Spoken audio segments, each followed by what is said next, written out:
রুটি করা থেকে বাসন মাজা, মশলা বাটা সব কাজ একেবারে করে ফেলতে পারে মানুষেরই মতো।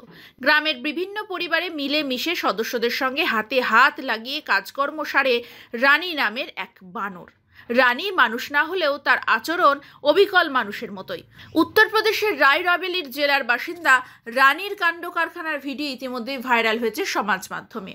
খাগিপুর সান্ডভার গ্রামের বাসিন্দাদের কাছে রানী তাদের পরিবারের সদস্য। প্রতি বাড়িতেই রানীর অবাধ যাতায়াত। রানীর বুদ্ধিমত্তা আর নিখুঁত কাজের পরিচয় পেয়ে তাজ্জব হয়ে গিয়েছেন সমাজ মাধ্যমের ব্যবহারকারীরা। ভাইরাল হওয়া সেই ভিডিওয় রানীকে দেখা গিয়েছে একটি বাড়ির ভেতর ঢুকে এক মহিলার পাশে বসে রুটি বেলতে। সেই কাজটি সমাপ্ত করে রানী চলে যায় বাসন মাজতে, গুছিয়ে সেই কাজটিও করে। তারপরে রানী বসে পড়ে মশলা বাটতে। সংবাদ মাধ্যম সূত্রে খবর, রানী প্রায় 8 বছর আগে এই গ্রামে চলে আসে।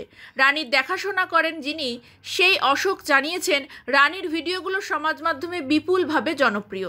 তার বাড়িতেই বেশিরভাগ সময় থাকে এই বাদরটি। গ্রামের অন্যান্য বাড়িতেও সে ইচ্ছে মতো থাকতে পারে। সকলেই রানীকে এতটাই ভালোবাসে যে তার জন্য একটি বিছানা মজুদ থাকে গ্রামের সব বাড়িতেই। অশোক আরও জানিয়েছেন, তিনি ইউটিউবে রানীর ভিডিও প্রকাশ করে এখনো পর্যন্ত 15 লক্ষ টাকা আয় করেছেন। অনুভবস্বরূপ নামের একটি এক্স হ্যান্ডেলে রানীর একটি ভিডিও পোস্ট করা হয়েছে, যার সত্যতা যাচাই করেনি শাইন টিভি 24x7।